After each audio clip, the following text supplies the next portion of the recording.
بسم الله الرحمن الرحيم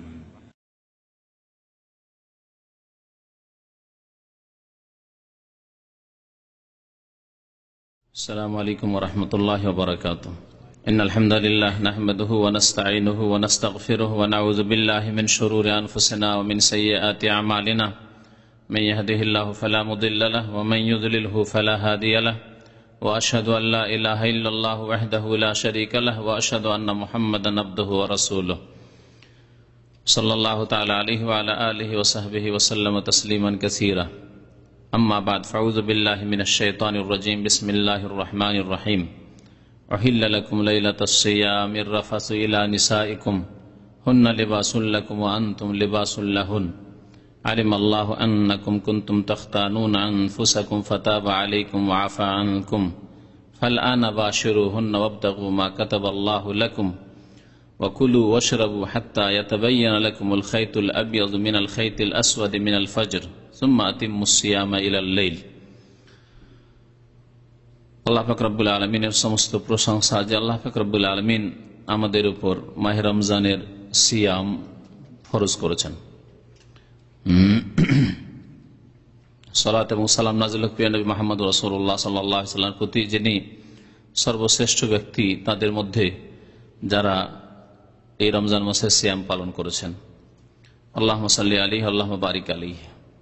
গত সপ্তাহে এবং তার আগে আরেকটি আলোচনায় এই রমজান এবং সিয়াম সম্পর্কে, রোজা সম্পর্কে বেশ কিছু দিক নিয়ে আলোচনা করা হয়েছিল। আজকে আরেকটি দিক নিয়ে আলোচনা করব, তা হচ্ছে রোজার মাসলা মাসাইল, রোজা সংক্রান্ত মাসলা মাসাইল, আর বিশেষ করে তার মধ্যে রোজা ভঙ্গকারী বিষয়গুলি, যেগুলিতে রোজা ভঙ্গ হয়ে যায়, আর তারপরে যদি সময় থাকে তাহলে যেসব কাজ রোজার অবস্থায় জায়েজ, যাতে রোজা ভঙ্গ হয় না কিন্তু অনেকেই সেই ক্ষেত্রে সংশয়ে বা সন্দিহান, সেই জন্য সংশয় নিরসনের উদ্দেশ্যে সেগুলিও ইনশাআল্লাহ তাআলা আলোচনা করা হবে। আল্লাহ পাক রব্বুল আলামিন কোরআনে কারীমে সূরা বাকারার যে আয়াতগুলিতে সিয়াম এবং রমজান সম্পর্কে বিধিবিধান নাযিল করেছেন, তার মধ্যে আয়াত নম্বর 187-তে রোজা ভঙ্গকারী বিষয়গুলির দিকে ইঙ্গিত করেছেন। বিস্তারিত বর্ণনা কোরআনে কারীমে নেই, কিন্তু সংক্ষেপে যে মৌলিক বিষয়গুলি যাতে রোজা বা সিয়াম নষ্ট হয়ে যায় আল্লাহ পাক রব্বুল আলামিন উল্লেখ করেছেন, আর বাকি বিষয়গুলি নবী করিম সাল্লাল্লাহু আলাইহি সাল্লামের সহিহ হাদিসে বর্ণিত হয়েছে। মহান আল্লাহ ইরশাদ করেছেন এই আয়াতে, উহিল্লা লাকুম লাইলাতাস সিয়ামির রাফাসু ইলা নিসাইকুম, তোমাদের জন্য হালাল করা হয়েছে। উহিল্লা লাকুম লাইলাতাস সিয়াম, সিয়ামের রাতগুলিতে, রোজার রাতে, আর রাফাসু ইলা নিসাইকুম, তোমাদের বিবিগণের সাথে যৌন সম্পর্কীয় কাজকর্ম। হুন্না লিবাসুল লাকুম ওয়া আনতুম লিবাসুল লাহুন, তারা তোমাদের পোশাক পরিচ্ছদ আর তোমরা তাদের পোশাক পরিচ্ছদ। হুন্না লিবাসুল লাকুম ওয়া আনতুম লিবাসুল লাহুন, পোশাক দিয়ে মানুষ লজ্জা স্থানকে আবৃত করে, আর স্বামী স্ত্রী দাম্পত্য জীবনের মাধ্যমে লজ্জা স্থানের হেফাজত করে, পাপ থেকে, গুনাহ থেকে নিজেকে বাঁচিয়ে রাখে। সেজন্য আল্লাহ পাক রব্বুল আলামিন একে অপরকে লেবাস বলে, বা একের জন্য অপরকে, স্বামী স্ত্রীর উভয়ের লেবাস বলে আখ্যায়িত করেছেন এই উভয়ের ক্ষেত্রে। হুন্না লিবাসুল লাকুম আনতুম লিবাসুল লাহুন আলিমাল্লাহু আন্নাকুম কুনতুম তাখতানুন আনফুসাকুম, আল্লাহ পাক জানছেন যে তোমরা খেয়ানত করতে পারো। কুনতুম তাখতানুন আনফুসাকুম, আল্লাহ পাক এই কথা কেন বলে? আলিমাল্লাহু, আল্লাহ পাক জানছেন যে আন্নাকুম কুনতুম তাখতানুন আনফুসাকুম ফাতাবা আলাইকুম, আল্লাহ পাক তোমাদের তওবাও কবুল করেছেন। বলতে পারেন শুরুতে যখন সিয়াম ফরজ হয়, রোজা ফরজ হয়েছে কখন? মক্কায় না মদিনায়? মদিনায়। কোন হিজরিতে? দ্বিতীয় হিজরিতে। দ্বিতীয় হিজরির রমজান মাসের আগে শাবান মাসে। কেউ কেউ দিন উল্লেখ করেছেন শাবান মাসের সোমবারের দিন ইত্যাদি, আল্লাহু আলাম। তো শাবান মাসে আল্লাহ পাক রব্বুল আলামিন দ্বিতীয় হিজরিতে সিয়াম বা রোজা ফরজ করেছেন। যখন প্রথম রোজা ফরজ হয় তখন আগের জামানার রোজার নীতিমালা মোতাবেক সাহরি খাওয়ার কোনো বৈধতা ছিল না। আগের জামানার রোজা সিয়াম কেমন ছিল? মাগরিবের পরে যতক্ষণ পর্যন্ত জেগে আছেন, ঘুম আসেনি ততক্ষণ পানাহার করেন, আর ঘুম চলে আসলে আর ঘুম থেকে উঠে পানাহার করা যাবে না, হারাম। আর রোজার রাতে যৌন সম্পর্কীয় হারাম, যৌন সম্পর্কীয় কাজ হারাম, অর্থাৎ স্বামী স্ত্রী মিলন এসব হারাম। আল্লাহ পাক রব্বুল আলামিন যে এই যে রোজার রাতে নিষেধাজ্ঞা ছিল, এর মধ্যে কিছু সাহাবীর দ্বারা এই ভুল হয়ে যায়। প্রথম যুগে এরকম ছিল, আগের যুগের মতোই যে নিষেধ ছিল, রোজার রাতেও মিলন হারাম ছিল, কিন্তু কারো দ্বারা এরকম ভুলে যায়। রোজার দিনে নয়, রোজার অবস্থায় নয়, রোজার অবস্থায় তো রোজা নষ্ট হয়ে যাবে, রোজার রাতে। আল্লাহ বলছেন আলিম আল্লাহ আন্নাকুম কুনতুম তাখতানুন আনফুসাকুম, আল্লাহ জানছেন যে তোমরা তোমাদের নফসের সাথে খেয়ানত করেছো। ফাতাবা আলাইকুম, তো আল্লাহ তওবা কবুল করেছেন। আর এইভাবে রোজার বিধিবিধান যদি থেকে যায় যে মাগরিব পর যতক্ষণ জেগে থাকলে, আর এখন তো সারা রাত ধরে লোকেরা জেগে থাকছে এখানে, হ্যাঁ। আর আজকাল বাড়িতে এক ধরনের পাপের বস্তু টিভি হয়েছে, যার ফলে রাত 12টা 1টা পর্যন্ত শহরের লোকেরা আমাদের দেশেও জেগে থাকছে। কিন্তু এখনো গ্রামে গঞ্জে যান বা যাদের বাড়ি টিভি নেই, যারা ওই হারাম জিনিস দেখে না, কারণ হারামের এতে বেশি জেগে থাকছে। এমন নয় যে টিভি আছে আর দিনই আলোচনা শুনছে সেজন্য ডেলি জেগে থাকছে না, এরকম লোক খুব পাওয়া মুশকিল আছে। কিন্তু সাধারণত হারাম কাজ, ফিল্ম হচ্ছে, সিরিয়াল হচ্ছে, সেই জন্য জেগে বেশি রাত পর্যন্ত জেগে থাকছে মানুষ। কিন্তু এসব না থাকলে আমাদের দেশের মানুষরা এশার আগে খেয়ে ফেললো আর এশার নামাজ পড়ার সাথে সাথে ঘুমিয়ে পড়লো। তাহলে আর রমজান মাসে রোজা রেখে আবার ক্লান্ত, তাহলে আর কি দেরি করবেন? তো রমজান মাসে যতক্ষণ পর্যন্ত জেগে থাকলো আর ঘুম আসলেই খাওয়া দাওয়া শেষ। তাহলে রাত 8টার মধ্যে যদি ঘুম চলে আসে, রাতটা 9টার মধ্যে ঘুম চলে আসে, তাহলে তারপরে খাওয়া দাওয়া হারাম। আবার সারা রাত গেল, রাত 8টা 9টা থেকে সকাল হলো, সারা দিন রোজা রাখতে হবে। সাহারির কোনো বৈধতা ছিল না, সাহারি জায়েজ ছিল না, আর যে ফজর আগে খাবেন না জায়েজ ছিল না। তো আল্লাহ পাক বলছেন যে এইরকম ভুল তোমাদের হইতে পারে, আল্লাহ পাক মাফ করছেন। এবং ফাল আনা বাশিরুহুন্না, এখন তোমরা স্ত্রীদের সাথে মিলন করো। ওয়াবতাগু মা কাতাবাল্লাহু লাকুম, এবং আল্লাহ তোমাদের জন্য যা ভাগ্যে লিখে রেখেছেন তার সন্ধান করো, অর্থাৎ সন্তান সন্ততি আল্লাহ পাকের কাছে কামনা করো। রমজানেও আল্লাহ পাকের কাছে রাত্রে সন্তান সন্ততি কামনা করে আল্লাহ পাক রব্বুল আলামিনের কাছে।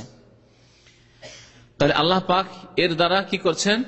জায়েজ করে দিচ্ছেন রোজার রাতে স্বামী স্ত্রী মিলন। তারপরে আল্লাহ পাক বলছেন ওয়াকুলু ওয়াশরাবু, এবং পানাহার করতে থাকো।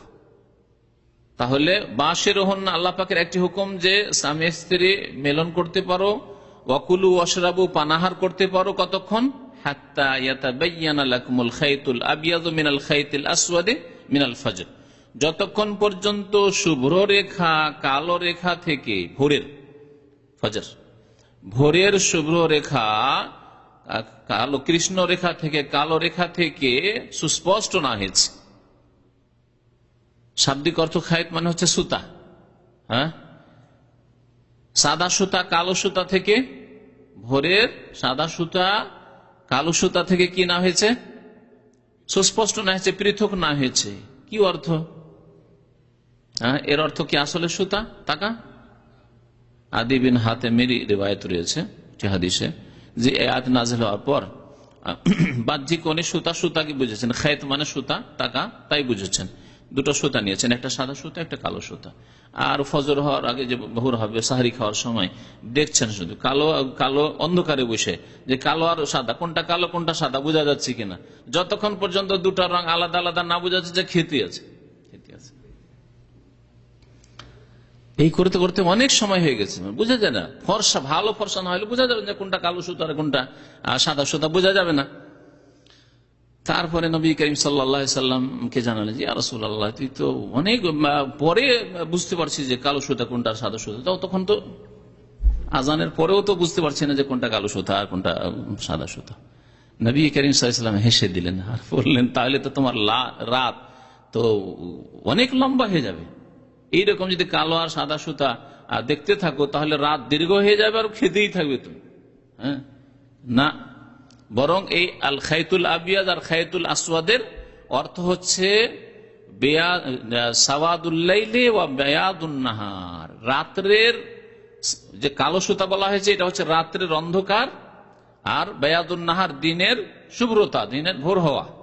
তো দিন হলে যে ফর্সা হবে এটাকে সাদা সুতা বলা হয়েছে কোরআনের ভাষায়, আর রাতের যে অন্ধকার থাকছে ভোর যখন হতে যাচ্ছে সেই সময় সেটাকে বলা হয়েছে আল খাইতুল আসওয়াদ বলা হয়েছে। অর্থাৎ যতক্ষণ পর্যন্ত এখন রাত আছে, রাতের অন্ধকার আছে, মানে এখনো ফজর হয়নি না, বায়াদুন নাহার দিনের সকাল হতে লেগেছে, এখন ফজর হতে লেগেছে, দিনের শুভ্রতা চলে এসছে।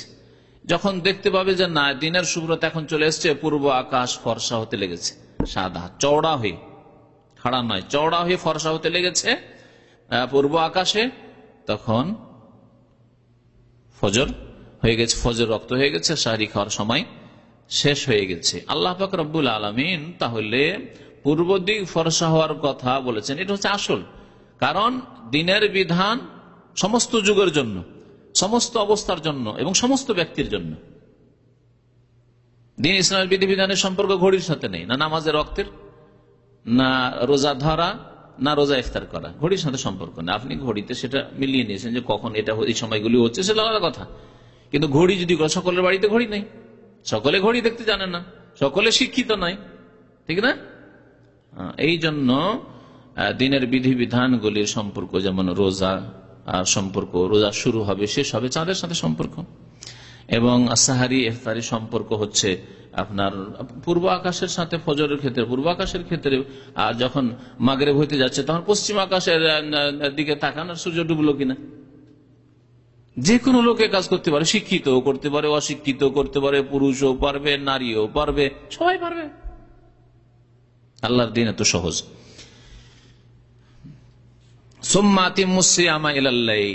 অতঃপর তোমরা সিয়াম সম্পূর্ণ করো রাত পর্যন্ত, ইলাল্লাইল মানে রাত আগমন করা পর্যন্ত, অর্থাৎ সূর্য অস্তমিত হওয়া পর্যন্ত।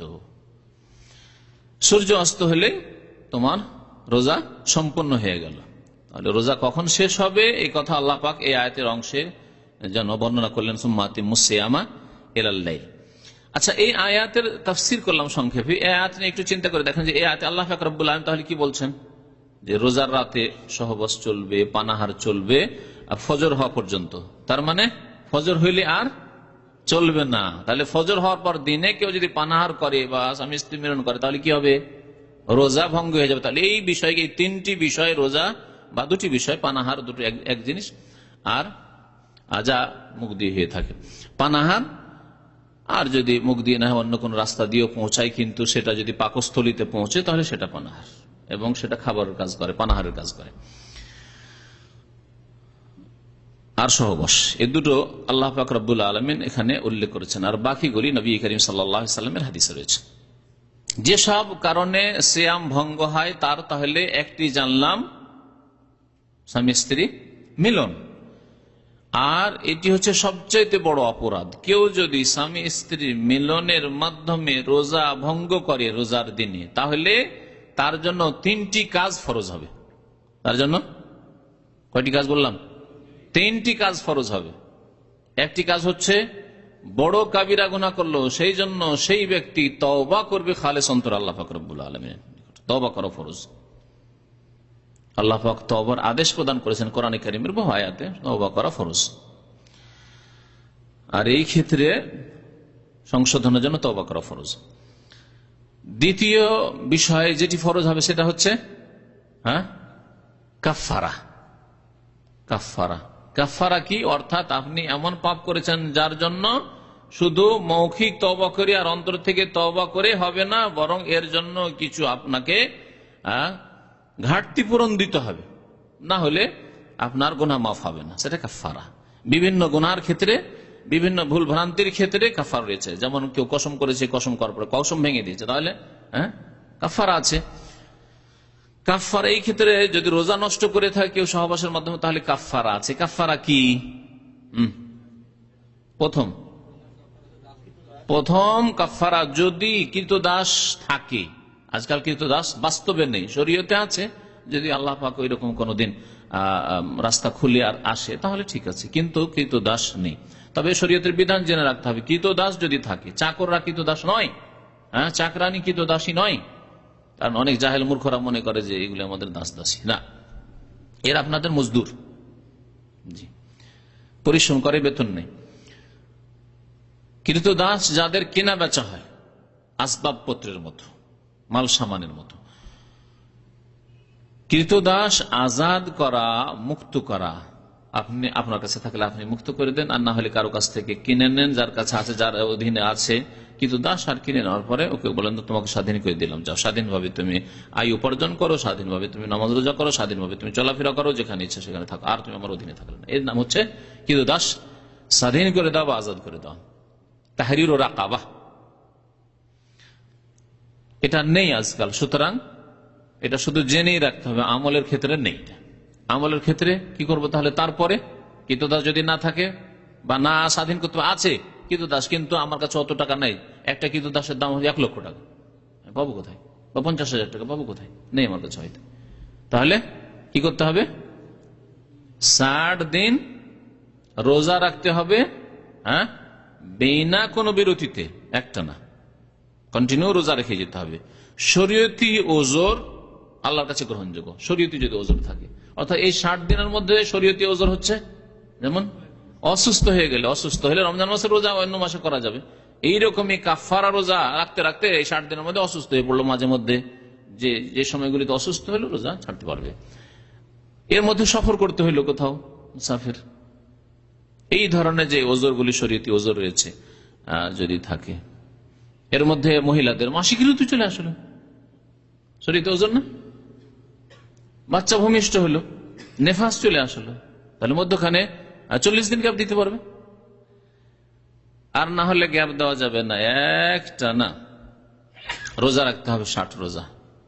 আজকাল মানুষের জন্য সম্ভব? হ্যাঁ, বড়ই মুশকিল। এই এক রোজার জন্য তো এই বিপদ এসেছে ওর জীবনে। তো একটা রোজা রাখতে গিয়ে যদি বিপদ এসে থাকে, একটা রোজা না নষ্ট করলে তো 60 মুসিবত আসতো না, নিজের উপরে মুসিবত টেনে নিয়েছ। তাহলে যদি না পারে এটাও করতে, তাহলে কি করবে? 60 জন মিসকিন দরিদ্রকে অন্ন দান করবে, খেতে দেবে। প্রত্যেক মিসকিনকে আধা সা করে, আধা সা মানে আনুমানিক 1.5 কেজি, আনুমানিক 1.5 কেজি করে। তাহলে কত হয়ে যাবে 1.5 কেজি হইলে? হ্যাঁ, 60 মিসকিন 90 কিলো, 90 কিলো। আজকালকার এখানকার বস্তা 45 কিলোর আছে, 2 বস্তা। আর এই বিপদে পড়তে যান না, কারণ বললাম যে এই তো দুটো তো করলেন, আরেকটা কি করতে হবে? হ্যাঁ, যারা সহবাস করে রোজা ভঙ্গ করবে, রোজা নষ্ট করবে, আর একটা হচ্ছে তওবা করা, একটা হচ্ছে কাফারা দেওয়া, যা বললাম। আর একটি কাজ হচ্ছে রোজা যে কটা নষ্ট করেছে সে কটা কাজা করবে। তাহলে একদিনের রোজা যদি এইভাবে নষ্ট করে থাকে তো 1 রোজা কাজা করতে হবে। তাহলে কাজা আলাদা, কাজা 1 রোজার বদলে 1 রোজা, আর কাফারা 1 রোজা বদলে 1 রোজা না, যা আল্লাহ বলেছেন সেটা হচ্ছে কাফারা। কসমের কাফারা আলাদা, আর এই ক্ষেত্রে রোজা ভঙ্গ করা সহবাসের মাধ্যমে এর কাফারা আলাদা। আল্লাহ পাক রব্বুল আলামিনের কাছে তওবা করতে, এটি হচ্ছে সবচেয়ে বড় অপরাধ, রোজা ভঙ্গকারী বিষয় এবং অপরাধ। আচ্ছা, এই ক্ষেত্রে যদি সম্মতি থাকে উভয়ের, স্বামী স্ত্রী দুজনের সম্মতি থাকে, তাহলে দুইজনকেই তওবা করতে হবে, দুইজনকেই কাজা করতে হবে, দুইজনকেই কাফারা দিতে হবে। আর যদি দুইজনের একজনের উপর জবরদস্তি করা হয়, জবরদস্তি মানে জবরদস্তি যে অর্থে ব্যবহার হয় সেই অর্থে, এই নাই যেমন এক ভাই আমাকে কিছুক্ষণ আগে জিজ্ঞাসা করেছিলেন যে আমাকে একটু টান দিলেন অথবা আমার দিকে ঘষকে চলে আসলো, এইগুলো জবরদস্তি না। হ্যাঁ, একেবারে না ছড়ে জিদ করা শুরু করলো, পিড়াপিড়ি শুরু করলো, এগুলো জবরদস্তি না। জবরদস্তি আমি পারছি না, চোরে হাত পা বেঁধে দিতেছে, আর কিছু করতে পারছেন না, নড়াচড়া করতে, জবরদস্তি, ঠিক না? পকেট থেকে টাকা সহজে বের করে দিবেন, জবরদস্তি হয়েছে তখনই বের করে দিচ্ছেন, হয় জানের ভয়, না দিলে মেরে দেবে, আর না হলে হাত পা বেঁধে দিচ্ছে, পকেট থেকে বের করলো, আমি কিছু করতে পারলাম না, তাই না? এর মানে জবরদস্তি। কয়েক বছর আগে এক ভাই জিজ্ঞাসা করছে, বলছে আমার স্ত্রী আমার উপর জবরদস্তি করেছে। হাস্যকর কথা, স্ত্রী আমার উপর জবরদস্তি করেছে, আশ্চর্য কথা। বলে আপনার চাইতে তার গায়ে বেশি শক্তি নাকি? হ্যাঁ, জবরদস্তি অর্থ বুঝেন। যাই হোক, আল্লাহ হিদায়াত করেন। নবী করিম সাল্লাল্লাহু আলাইহি ওয়াসাল্লামের জামানায় এক সাহাবীর এইরকম ভুল হয়ে গেছিল। তাহলে হতে পারে, ভুল হতে পারে, কিন্তু ভুলের সংশোধন রয়েছে, দ্রুত সংশোধন করতে হবে। ওয়া খায়রুল খাত্তাইন আত-তাওয়াবুন, উত্তম ভুলকারী ওই ব্যক্তি যেই ব্যক্তির দ্রুত তওবা করে আল্লাহ পাকের দরবারে ফিরে আসে, সংশোধন করলো। নবী করিম সাল্লাল্লাহু আলাইহি ওয়াসাল্লাম আত-তাইবু মিনাজ যামবি কামাল্লাহ, প্রথম কথা ওই ব্যক্তি সবচেয়ে নেক যে ভুল করে না। আর তারপরে ওই ব্যক্তি ভালো যে ব্যক্তি ভুল করার পরে ভুলের উপর অটল থাকে না, দ্রুত সংশোধন করে। আত-তাইবু মিনাজ যামবি কামান লা যামবা লাহ। নবী করিম সাল্লাল্লাহু আলাইহি ওয়াসাল্লামের আরেকটি হাদিস, গুনাহ থেকে তওবাকারী ওই রকমই যেই রকম ওই ব্যক্তি যে ব্যক্তি যেন গুনাহ করেনি, গুনাহ হয়নি। কারণ গুনাহকে আপনি আপনার আমলনামায় থাকতে দিলেন না। আল্লাহ পাক রব্বুল আলামিন যেন আমাদেরকে তৌফিক দান করেন। আল্লাহ পাক গুনাহ থেকে প্রথম আমাদের বেঁচে থাকার তৌফিক দান করেন। আর যেসব ভাইদের দ্বারা ভুল ভ্রান্তি গুনাহ হচ্ছে আর আমরা সকলেই গুনাহগার, আল্লাহ পাক আমাদেরকে দ্রুত তওবা করার তৌফিক দান করেন। দ্বিতীয় কারণ যাতে রোজা নষ্ট হয় তা হচ্ছে ইচ্ছাকৃত বীর্যপাত করে দেওয়া। ইচ্ছাকৃত বীর্যপাত কেমন করে হইতে পারে?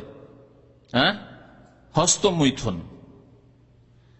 অথবা চুম্বন করতে গিয়ে, আলিঙ্গন করতে গিয়ে, জড়িয়ে ধরতে গিয়ে। দুর্বল মানুষ আবার ওই জড়িয়ে ধরতে যায়, দুর্বল মানুষ আবার চুম্বন দিতে যায়। নবী করিম সাল্লাল্লাহু আলাইহি ওয়াসাল্লাম চুম্বন দিয়েছেন রোজার অবস্থায়, কিন্তু মা আয়েশা রাদিয়াল্লাহু তাআলা আনহা বলছেন যে তোমাদের মধ্যে কে তার মতো নিজেকে সংযত রাখার মতো ক্ষমতা রাখে? সুতরাং যার মধ্যে সংযত থাকার ক্ষমতা নেই, নিজেকে থেমে রাখার, সেই ব্যক্তি ওই বর্ডারে যাবেন না, বর্ডার থেকে দূরে থাকবেন, বিপজ্জনক অবস্থায় যাবেন না। স্পর্শ করা ইত্যাদি, অথবা বেশি বেশি চিন্তা করা। এক হচ্ছে এমনি সাধারণ কোনো সময় চিন্তা চলে আসছে, দূরে আছেন, পরিবারের কথা চিন্তা আসলো, আর সেই অবস্থায় চিন্তা আস্তে আস্তে হয়ে গেল, তাহলে এতে রোজা নষ্ট হবে না। কারণ আপনি এই চিন্তা নিজে থেকে করেন, অনিচ্ছাকৃত এই চিন্তা মনে চলে এসছে, বিবির কথা মনে পড়েছে, আর অসুস্থ দুর্বল মানুষ হঠাৎ করে বীর্যপাত হয়ে গেল, তাহলে এতে রোজা নষ্ট হবে না। কিন্তু মাসলা বোঝার চেষ্টা করবেন। কিন্তু না, একটা লোক শুধু চিন্তা সবসময় ওর চিন্তায় ঢুকিয়ে রেখেছে, এই মগজে ওই নতুন বিয়ে করে রেখে এসছে, ওর ছাড়া আর কিছু নেই, সবসময় ওই চিন্তাকে দীর্ঘক্ষণ ধরে রাখে, তাহলে ওর পক্ষ থেকে ত্রুটি, এই ত্রুটির কারণে রোজা নষ্ট হয়ে যাবে যদি বীর্যপাত হয়। আজকাল যারা ব্লু ফিল্ম দেখে পাপিষ্টরা, তাদের অনেকের বীর্যপাত হয়ে যায়। হ্যাঁ, রোজা নষ্ট হবে না? রোজা নষ্ট হয়ে যাবে, কারণ সে এই ব্লু ফিল্ম দেখে নিজেকে এমন পর্যায়ে পৌঁছে দিল যেন নিজে থেকে বীর্যপাত করলো হস্তমৈথুনের মতো, সেজন্য এতে রোজা নষ্ট হয়ে যাবে। আল্লাহ পাক রব্বুল আলামিন হাদিসে কুদসিতে ইরশাদ করেছেন, ইয়াদাউ তুআমাহু ওয়া শাহওয়াতাহু ওয়া শারাবাহু মিন আজালি, রোজা আমার জন্য, ইল্লা সাওম ফাইন্নাহু লি ওয়া আনা আজজি বিহি, রোজা একমাত্র আমার সন্তুষ্টির জন্য রাখা হয়, আমার জন্য লোক দেখানো বিষয় থাকে না তাতে, এবং আমি তার প্রতিদান দেব। কারণ রোজাতে কি করে, রোজাদার ব্যক্তি, সিয়াম পালনকারী ব্যক্তি, তার খাবার, তার পানীয়, তার যৌন কামনা বাসনা আমার সন্তুষ্টির জন্য ছেড়ে দেয়, মিন আজলি, আমাকে সন্তুষ্ট করার জন্য। কার জন্য? আল্লাহর জন্য। যদি আল্লাহর ভয় না থাকতো তো লুকিয়ে করতো, মাও জানলো না, বোনও জানলো না, ভাই জানলো না, গ্রামবাসীও জানলো না, হ্যাঁ, লুকিয়ে, এমনকি স্ত্রীকেও জানতে দিল না, পানি খেয়ে নিল, কেউ জানতে পারবে না, বাথরুমে পানি খেয়ে নিল। কিন্তু আল্লাহ সন্তুষ্টির জন্য কেউ পানি খায় না বাথরুমে গিয়ে, কেউ পুকুরে আর নদীতে ডুব দিয়ে পানি খায় না, যদি মুসলিম রোজাদার সত্যিকার অর্থে হয়। তাহলে সহিহ বুখারীর হাদিস। তাহলে এই হাদিস প্রমাণ করে যে প্রবৃত্তির অনুসরণ, শাহওয়াত মানে যৌন কামনা পূরণ করাকে ত্যাগ করতে হবে সিয়াম অবস্থায়। ইয়াদাউ তুআমাহু ওয়া শারাবাহু ওয়া শাহওয়াতাহু, নবী সাল্লাল্লাহু আলাইহি ওয়াসাল্লাম বলেছেন। তবে এতে এভাবে যদি রোজা ভঙ্গ করে, মানে বীর্যপাত করে, এতে কি হবে? তওবা করতে হবে, কারণ সে কাবিরা গুনাহ করলো, রোজা ভঙ্গ করে, ফরজ রোজা ভঙ্গ করলো। আর রোজার বিনিময়ে রোজা রাখতে হবে, কাজা করতে হবে, তাতে ফরজ আদায় হবে, কিন্তু তার নেকি, যে বড় নেকি তার ছুটে গেল রমজান মাসের, ওই নেকির ঘাটতি পূরণ হবে না। বাকি তৃতীয় বিষয় যেটি ছিল সহবাসের ক্ষেত্রে কাফারা, সে কাফারা লাগবে না। কাফারা একমাত্র সহবাসের ক্ষেত্রেই কাফারা আল্লাহ পাক ফরজ করেছেন। কাফারা পানাহার করে রোজা নষ্ট করলে কাফারা নেই, আর কাফারা যদি হস্তমিথুন করে যদি বীর্যপাত করে বা অন্য কোনো ভাবে বীর্যপাত করে তাতেও কাফারা নেই, তবে গুনাহগার। তৃতীয় বিষয় যাতে সিয়াম নষ্ট হয়ে যাবে বা সিয়াম ভঙ্গকারী বিষয়, তা হচ্ছে পানাহার করা। পানাহার আল্লাহ পাক রব্বুল বলেছেন ওয়াকুলু ওয়াশরাবু হাত্তা ইয়াতাবায়ানা লাকুমুল খাইতুল আবিয়াযু মিনাল খাইতিল আসওয়াদি মিনাল ফাজর, যে আয়াতের তাফসীর করলাম সূরা বাকারা আয়াত নম্বর 187। পানাহার তাহলে রাতে জায়েজ, ফজর হলে পানাহার বন্ধ। আর আজকাল আলহামদুলিল্লাহ যে দেশে ঠিক সময় মতো আজান হচ্ছে, আজানকে আপনি আপনার দলিল হিসাবে নিতে পারেন, কিন্তু যদি সময় মতো ঠিকভাবে আজান আগে পরে হয়, আজান ঠিক টাইমে না দেয়, তাহলে আপনাকে সাহারি এবং ইফতারির টাইম টেবিল সামনে রাখতে হবে এবং ঘড়ি দেখে, আজকাল ঘড়ির যুগ এবং টাইম টেবিলের যুগ আলহামদুলিল্লাহ, ছোট ছোট পেপারে টাইম টেবিল প্রতিদিনের লেখা আছে যে আজকে সাহারি কখন আর ইফতারি কখন, এগুলো খেয়াল রাখবেন। চতুর্থ বিষয় যাতে সিয়াম নষ্ট হয়ে যাবে, রোজা ভঙ্গকারী বিষয়, তা হচ্ছে যেটা পানাহারের অর্থ বহন করে। পানাহার তো নয়, কিন্তু পানাহারের অর্থ বহন করে। পানাহারের অর্থ বহন করে তা কি? হ্যাঁ, এমন ইনজেকশন যে ইনজেকশন আহারের কাজ করে, গিজা। হয়তো আহার নিতে পারছেন না, অথবা এখন আহার দেওয়া যাবে না, তাকে খেতে দেওয়া যাবে না, খেতে দিলে ক্ষতি হবে। অপারেশন করে, জানেন, অপারেশন আগে থেকে কয়েক ঘন্টা আগে থেকে খেতে দেয় না, কিন্তু স্যালাইন চলতে থাকে, তাহলে পানির কাজ করছে তার শরীরে। অপারেশনের পরেও বেশ এইরকম হতে পারে, অনেক রোগের অনেক সময় হতে পারে যে তাকে খেতে দেওয়া যায়, মুখ দিয়ে খেতে দেওয়া যাবে না, ইনজেকশনের মাধ্যমে তাকে পানি দেওয়া হচ্ছে বা খাবার দেওয়া হচ্ছে, গ্লুকোজ দেওয়া হচ্ছে বা স্যালাইনের মাধ্যমে। তো এমন ইনজেকশন অথবা স্যালাইন যেগুলি খাদ্যের কাজ করে, সেগুলি যদি করা হয়, এটা হচ্ছে খাওয়ার অর্থ বা পান করার অর্থ বহন করে, সুতরাং এতে রোজা নষ্ট হয়ে যাবে। অসুস্থ ব্যক্তি হয়তো রোজা এমনি তার জন্য এখনকার মতো পরে কাজা করবে, কিন্তু রোজা যদি এমন অসুস্থ না হয় আর এরকম খাবার কাজ করে, এরকম কোন ইনজেকশন নেই, তাহলে তাতে রোজা নষ্ট হয়ে যাবে। আরেকটি বিষয়কে ওলামারা উল্লেখ করেছেন এবং এই ক্ষেত্রে দ্বিমত রয়েছে, সেটা হচ্ছে শরীরে রক্ত দেওয়া, শরীরে রক্ত ছড়ানো, এতে রোজা ভঙ্গ হবে কিনা। শাইখ ইবনে উসাইমিন রাহমাতুল্লাহ আলাইহির একটি কিতাব আছে মাজালিসুশ শাহরে রমাদান, রমজান মাসের অনুষ্ঠান সমূহ, 30 দিনে 30টি খুতবা বা বক্তব্য তার ওই কিতাবে উল্লেখ করা হয়েছে। তাতে তিনি প্রথম যখন বইটি তিনি লিখেন, তাতে তিনি লিখেছিলেন যে রক্ত চড়ালে রোজা ভঙ্গ হয়ে যাবে, রোজা নষ্ট হয়ে যাবে। এটাও পানাহারের অর্থ বহন করে, কারণ পানাহারের উদ্দেশ্য হচ্ছে শরীরে রক্ত মাংস তৈরি করা, আর একজনের শরীরে রক্ত দেওয়া হইল তার মানে তাকে যেন পানাহার করানো হইল, সেই জন্য রক্ত চড়ালে রোজা নষ্ট হয়ে যাবে, এটি তার ফতুয়া ছিল। তারপরে পরের সংস্করণে তিনি তাতে সংযোজন করে বলছেন হাজা মা কুনতু আরাহু মিন ক্বাবলু, তার ভাষায় পড়ে শোনাচ্ছি, আমি এর পূর্বে এই ফতুয়াই দিতাম, সুম্মা জাহার আলী, তারপরে আমার জন্য এই বিষয়টি আরো স্পষ্ট হইল, আন্না হাকনাদ দামে লা ইউফাত্তির, যে রক্ত শরীরে চড়ালে তাতে রোজা ভঙ্গ হবে না। তিনি বলছেন কেন ভঙ্গ হবে না, এখন তার যুক্তি, আগের যুক্তিটা বললাম যারা রোজা ভঙ্গ হবে, এবং শাইখ ইবনে উসাইমিনের যে আগের ফতোয়া আছে সেই ফতোয়ার সাথে অনেকে আছেন যে রোজার অবস্থায় যদি কেউ রক্ত চড়ায় তাহলে তাতে রোজা ভঙ্গ হয়ে যাবে, এই মতের উপর অনেক উলামারা এখনো আছেন। পরের মত হচ্ছে তিনি বলছেন লা ইউফাত্তির, তাতে রোজা ভঙ্গ হবে না। কেন? লিআন্নাহু লাইসা আকলান ওয়ালা শুরবান ওয়ালা বিমানামা, বলছে এটা খাওয়াও নয় আর পান করাও নয়, আর পানাহারের অর্থ বহন করে না। পানাহারের অর্থ বহন, রক্ত শরীরে দেওয়া হইল, এই বলেছেন তিনি। তার মানে আগের কথাকে তিনি অস্বীকার করেছেন, না পানাহারের অর্থ বহন করে না। আর আগে বলেছিলেন যে না, এটা পানাহারের কাজ করছে। পানাহারের অর্থ বহন না করলেও পানাহার দ্বারা যে রক্ত তৈরি হচ্ছে শরীরে, সেটা রক্ত দেওয়ার মাধ্যমে হচ্ছে, সেই জন্য তিনি রোজা ভঙ্গকারী বলেছিলেন, এবং যারা রোজা ভঙ্গকারী বলছে তার এই যুক্তি বলছে। তিনি পরের যুক্তিতে বলছেন যে আসল হচ্ছে যে কোনো ইবাদত বন্দেগী সহি সালামত থাকবে যতক্ষণ পর্যন্ত সেটা স্পষ্ট ভাবে নষ্ট না হবে। কারণ বলছে যে ফিকহের একটি নীতিমালা কায়দা রয়েছে যে আল ইয়াকিন লা ইয়াজুলু বিশাক, নিশ্চয়তা, আপনি যদি কোনোভাবে নিশ্চিত থাকেন সন্দেহের কারণে সেটা নষ্ট হবে না, দূরীভূত হবে না। যেমন আপনি উজু করেছেন জুমার আগে, জানা আছে ভালো করে উজু করেছেন, আর তারপরে দীর্ঘক্ষণ গেছে, এখন আসর নামাজ পড়বেন, একটু পরে, এর মধ্যে আপনার স্মরণে আসছে না যে উযু নষ্ট হয়েছে বলে, স্মরণ আসছে না, তাহলে আসল কি? আসল যে উযু আছে। আল ইয়াকিনু লা ইয়াজুলু বিশ-শাক। কিন্তু সন্দেহ হচ্ছে কি জানি 4-5 ঘন্টা হয়ে গেল, এই 4-5 ঘন্টার মধ্যে কখনো হাওয়া খারিজ হইলো নাকি, কখনো আমার উযুটা নষ্ট হইলো নাকি বলতে পারি না, আমার পেটে তো একটু সমস্যা আছে, গ্যাস আছে, কিন্তু মনে নাই কিছু। তাহলে আসল হচ্ছে যে আপনার উযু আছে। ওই রকমই রোজা রেখেছেন আপনি, আসল হচ্ছে যে আপনার রোজা আছে যতক্ষণ পর্যন্ত কোন স্পষ্ট বস্তু বা বিষয় দিয়ে আপনি রোজাকে ভঙ্গ না করেছেন। এটাই তিনি বলেছেন। এই ক্ষেত্রে আমাদের ভূমিকা কি হওয়া উচিত? যখন কোন মাসলার ক্ষেত্রে ইখতিলাফ আছে, একদল বলছেন রোজা ভঙ্গ হয়ে যেতে পারে, আর একদল বলছেন না রোজা ভঙ্গ হবে না, এই ক্ষেত্রে কি ভূমিকা হইতে পারে? সতর্কতা অবলম্বন করা।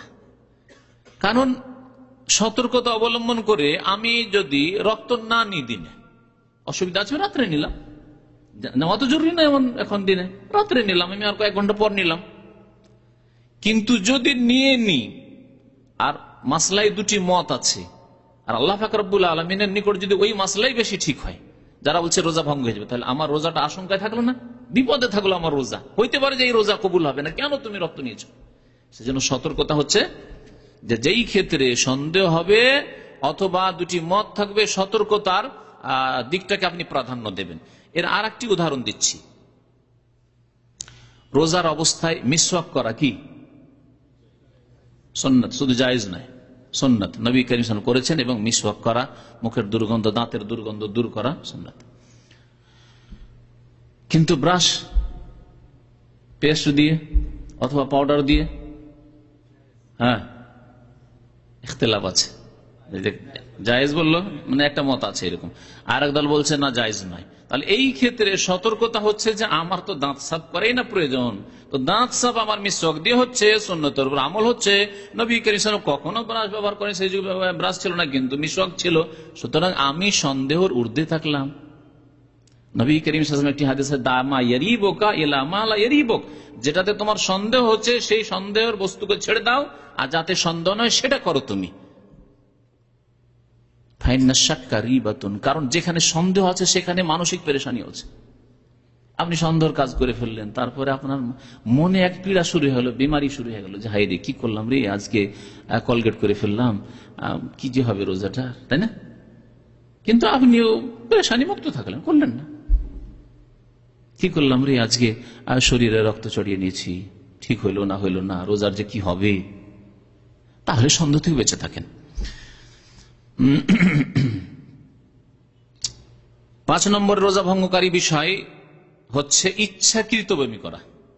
ইচ্ছাকৃত বমি করা, তাহলে অনিচ্ছাকৃত যদি বমি হয়, পেটটা খারাপ বা মাথাটা একটু ঘুরে উঠলো, চক্কর দিল, তারপর বমি হয়ে গেল, রোজা নষ্ট হবে? রোজা নষ্ট হবে না। অল্প হোক বেশি হোক রোজা নষ্ট হবে না। ডায়রিয়ার মতো বমি, যাতে আপনি অসুস্থ হয়ে পড়লেন, তখন রোজা ছেড়ে দেন, কারণ আপনার জন্য আল্লাহ এখন রোজা ছাড়া জায়েজ করে দিয়েছেন। বরং রোজা রাখা আপনার জন্য কষ্টকর, সেজন্য রোজা রাখাই গুনার কাজ, যখন বেশি কষ্ট হবে। কিন্তু মুখ ভরে বমি হলো, এতে কোনো অসুবিধা নেই। কম বমি হলো, বেশি বমি হলো, কিছু ফিকার কিতাবে হ্যাঁ মুখ ভরে হইলে এই হবে, কম হইলে হবে না, এইসব কথাবার্তা ভিত্তিহীন কথা। ইচ্ছাকৃত যদি কেউ বমি করে তাহলে রোজা নষ্ট হবে। অনিচ্ছাকৃত বমি যদি মুখ ভর্তিও হয়, 2বার 3বারও হয়, আর আপনি অসুস্থ হয়ে না পড়েন, তাহলে রোজা রাখতে পারেন, রোজার কোনো ক্ষতি হবে না। যেমন স্বপ্ন দোষ। কেন স্বপ্ন দোষে রোজা নষ্ট হবে না? অনিচ্ছাকৃত, আপনার নিজের এখতিয়ারে নয়। ওই রকমের বমি হইলো অনিচ্ছাকৃত, আপনি ইচ্ছা করে বমি করেননি, সুতরাং রোজা নষ্ট হবে না। ইচ্ছা করে বমি করা মানে কেউ হয়তো হাত ঢুকালো আর বমি করে দিল, অথবা আর কোন তরিকা হইতে পারে ইচ্ছাকৃত বমি।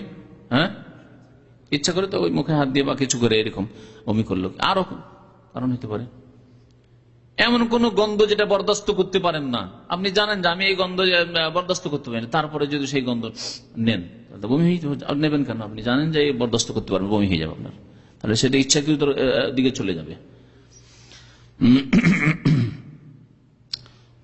নবী করিম সাল্লাল্লাহু আলাইহি সাল্লাম একটি হাদিস রয়েছে, আবু দাউদে রয়েছে, তিরমিজিতে রয়েছে, ইবনে মাজাহ রয়েছে, ইমাম হাকিম হাদিসটিকে সহিহ বলেছেন।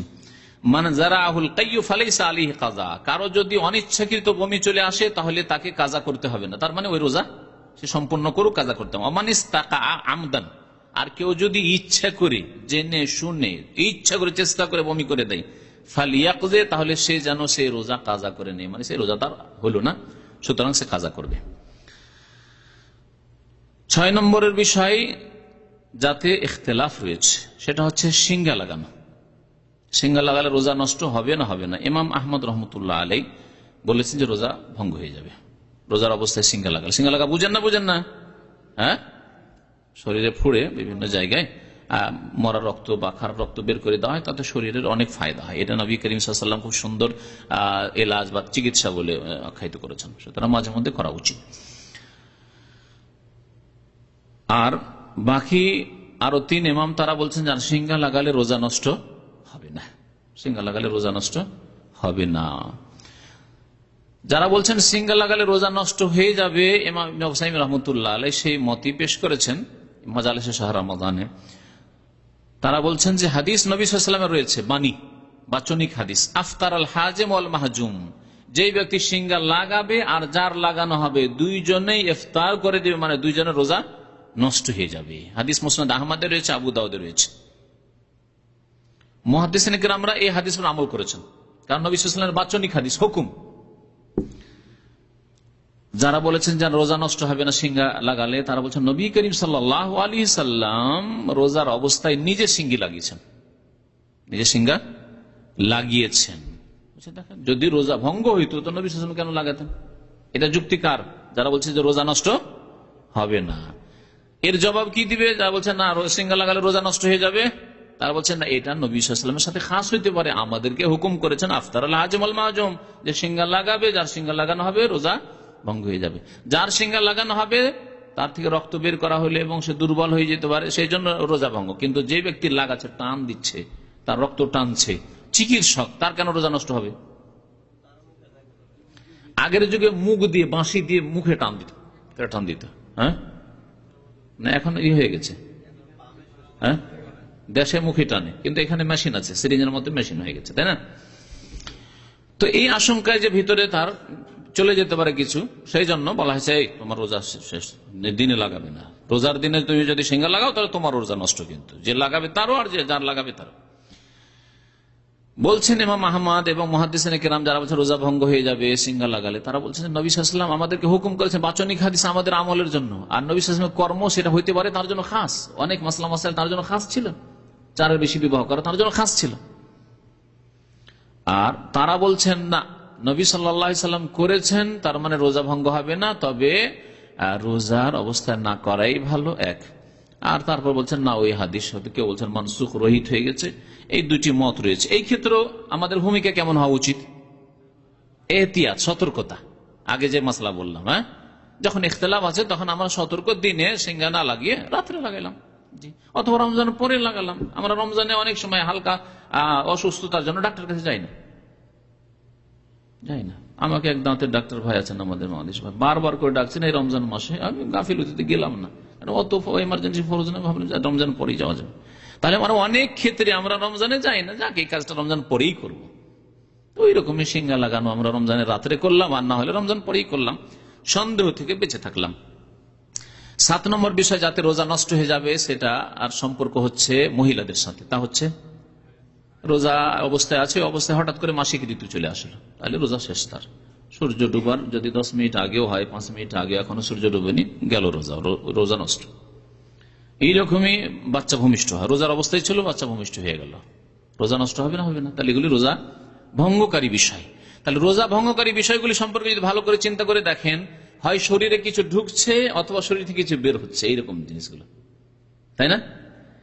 শরীর থেকে কিছু বের হচ্ছে অথবা ঢুকছে, পানাহার শরীরের মধ্যে যাচ্ছে, হ্যাঁ, তারপরে আপনার ওই ইঞ্জেকশন যে হচ্ছে আহারের ইঞ্জেকশন ভিতরে যাচ্ছে, স্যালাইন ভিতরে যাচ্ছে, বের হচ্ছে মাসিক ঋতু, নেফাস, হ্যাঁ, এইরকম বমি যদি ইচ্ছাকৃত করে, ইচ্ছাকৃত, যেহেতু নবী সাল্লাল্লাহু আলাইহি ওয়াসাল্লাম বলেছে ইচ্ছাকৃত, অনিচ্ছাকৃত নয়। হ্যাঁ, সহবাসের ক্ষেত্রে, সহবাস যেহেতু ভোগ বিলাস, ওটা আর একটা কারণ, ভোগ বিলাস না, রোজার অবস্থা ভোগ বিলাস নাই, আল্লাহর ইবাদত বন্দেগী থাকবে, যেমন হজের ইহরামের অবস্থায় না, ভোগ বিলাস নাই, স্ত্রী থেকে দূরে থাকো। আর একটি কারণে রোজা নষ্ট হয়ে যাবে, ইমান ইসলাম সবকিছু নষ্ট হয়ে যাবে, অতীতের সমস্ত আমল নষ্ট হয়ে যাবে। হ্যাঁ, দিয়ে 8 পুরা করা যেতে পারে ওটা দিয়ে। সেটা হচ্ছে ইমান ভঙ্গকারী বিষয়, শিরিক হোক, কুফরি হোক, হ্যাঁ, মুরতাদ হয়ে যাওয়ার কথা। শিরিক করে রোজার অবস্থায় মাজারে গেল, আর বাবা গো সেজদা, তোমার কাছে ছেলে চাইতে এসছে, হ্যাঁ, বাবা গো আমার রোগ ভালো করে দাও। রোজার দিনে মাজারে যায় না? যায়। আল্লাহর দরবারে যাওয়ার তৌফিক হয় না মুশরিকদেরকে। তাহলে রোজাও নষ্ট সেই দিনের, আর অতীতের সমস্ত আমল নষ্ট। আল্লাহ বলছেন লাইন আশরাকতা লাইহাবাতান্না আমালক, তুমি যদি শিরক করো তোমার আমল কি হয়ে যাবে? ধ্বংস হয়ে যাবে। রোজাটা আমল কিনা? রোজা ধ্বংস, আর অন্যান্য সমস্ত আমল ধ্বংস। এইরকমই কেউ যদি কুফরি কথা বলে এবং বা কুফরি করে, মুরতাদ হয়ে যায়। এমন কথা বললো যাতে মুরতাদ হয়ে যাবে, ইসলাম বিমুখ। শিরিক ছাড়া অন্য করে বলেন আমি মানি না এই রোজা, রোজার অবস্থায় আল্লাহ না করে কোনো বিধি নেই, এরকম কথা বলে, এরকম মুরতাদ সমাজ আছে। রোজার অবস্থায় ও নিজেও রোজা আছে, তারপরে আপনাকে ঠাট্টা করে গত সপ্তাহে বলেছিলাম, তাই না? কি পাচ্ছিস রোজা রেখে খামাখা এত কষ্ট করে? কিছু পেয়েছিস? তাহলে কি মুরতাদ, সে তার রোজা নষ্ট হয়ে গেল, রোজা নষ্ট হয়ে গেল। কারণ মুরতাদ হয়ে গেলে, কাফের হয়ে গেলে, মুশরিক হয়ে গেলে সমস্ত আমল ধ্বংস হয়ে যায়। রোজা ভঙ্গকারী বিষয়গুলি সম্পর্কে মোটামুটি বিস্তারিতই আলোচনা হয়েছে, যদিও সবগুলির দলিল হয়তো বিস্তারিত না হলেও এই 8টি বিষয়ের বাইরে আর তেমন কোনো বিষয় নেই। কিছু বিষয় আছে যেগুলিতে কিছু ইখতিলাফ আছে, মতানৈক্য আছে। একদল বলছে রোজা ভঙ্গ হবে, আর দল বলছে রোজা ভঙ্গ হবে না। কিন্তু সঠিক হচ্ছে যে রোজা ভঙ্গ হবে না। অথবা ইখতিলাফ নেই, কিন্তু জনসাধারণ, যারা সাধারণ মুসলিম, তাদের সংশয় আছে যেগুলি করা যাবে যাবে না, এতে কি হবে। ওই বিষয়গুলি আপনাদের সামনে উল্লেখ করেছি। বেশ কিছু জিনিস আছে ওর মধ্যে। একটি বিষয় হচ্ছে পানিতে নামা বা পানিতে ডুব দিয়ে থাকা। হ্যাঁ, দীর্ঘক্ষণ ডুব দিয়ে থাকেন পানিতে, আপনি বারবার ডুব দিয়ে থাকেন, সারাদিন সাঁতার কাটে থাকেন রোজার অবস্থায়। কেন এটা উল্লেখ করা হয়েছে? কারণ এতে সংশয় আসতে পারে। শরীরের কিন্তু ওই যে লোমকূপ আছে, এই যে লোমগুলো আছে, লোমকূপ আছে, ওগুলো দিয়ে কিন্তু কিছুটা পানি টানছে শরীরে। এই জন্য বাইরে থাকলে শরীর মনে হচ্ছে শুকিয়ে যায়, ভিতরটা শুকিয়ে যাচ্ছে। আমরা গরমের দিনে কি করতাম ছোটকালে, এই মনে হচ্ছে যে আজকে থেকে 20 বছর আগে, তখন যৌবন কাল আমাদের, 20 বছরের বেশি না, আপনার গরমের সিজনে যে রোজাটা এখন এসছে, আর এক গরম ধরনের 30 বছরের বেশি, 30 থেকে 34, 36 বছর। 30 বছর আগে আমাদের বয়স 16, 17, 18 ছিল, তখন রোজা রেখেছে, বড় কষ্ট হতো। গামছা ভিজিয়ে কয়েকবার করে ভিজাতাম, ভিজে গোটা শরীর, খালি গায়ে, গেঞ্জি নিজে কিছু না, খালি গায়ে জড়িয়ে রাখতাম, আর শরীরটা ভিজা থাকতো, বেশ আরাম লাগতো। বিছানা ভিজিয়ে দিতাম, ভিজা কাপড় বিছানা বিছিয়ে দিতাম, আর শুয়ে থাকতাম বিছানায়। শরীর রস টানছে না টানছে না? এগুলি সব জায়েজ না? জায়েজ নাই? পানিতে ডুবে থাকা জায়েজ। গামছা ভিজে আপনি শরীরে জড়িয়ে রাখেন, কারণ শরীরটা শুকিয়ে যাচ্ছে, রোজাটা ছাড়তে চান না, আর ছাড়লে গুনাহগার হবেন। কারণ রোজা ছাড়তে পারবেন কখন? যখন আপনি একবার বাধ্য হয়ে যাবেন, আর বাঁচবো না আমি, এখন যদি আমি রোজা রাখি আর পানি পান না করি তো আর বাঁচবো না, তখন রোজা ছাড়া জায়েজ। তখন আপনি অসুস্থর মতো, ইল্লা মাযতুরিরতুম, আল্লাহ বলছে যখন বাধ্য হয়ে যাবে। রোজার অবস্থায় সুরমা লাগানো জায়েজ না? জায়েজ না? জায়েজ। রোজার অবস্থায় চুম্বন দেওয়া আলোচনায় চলে এসছে। হ্যাঁ, জায়েজ না? জায়েজ নয়? জায়েজ, কিন্তু সতর্ক। যদি দেখা যায় যে আমি দুর্বল, আমাকে 1 মিনিট লাগে না, 1 মিনিটের মেহমান, হ্যাঁ, বুঝেন না? বুঝেন না আপনারা? হ্যাঁ, 1 মিনিটের অতিথি, তো তাহলে 2-4টা চুম্বন দিলেই তো অবস্থা খারাপ হয়ে যাবে। হ্যাঁ, হয় বীর্যপাত হয়ে যাবে, আর না হলে রোজাকে ভেঙে ফেলবে, নষ্ট করে ফেলবে, তাহলে জায়েজ নয়, আশঙ্কা থাকে। কিন্তু যদি ইমানের দিক থেকে শক্তিশালী হয় আর শারীরিক দিক থেকেও শক্তিশালী, যে আমার এই সাধারণ এতে বীর্যপাত হবে না, অথবা আমার ইমান আছে, আমি নিজেকে কন্ট্রোল রাখতে পারবো, সুতরাং আমার দ্বারা গুনাহ হবে না, যে অবশ হয়ে যাওয়ার আশঙ্কা আছে এটাও হবে না, তাহলে চুম্বন দেওয়া জায়েজ আছে।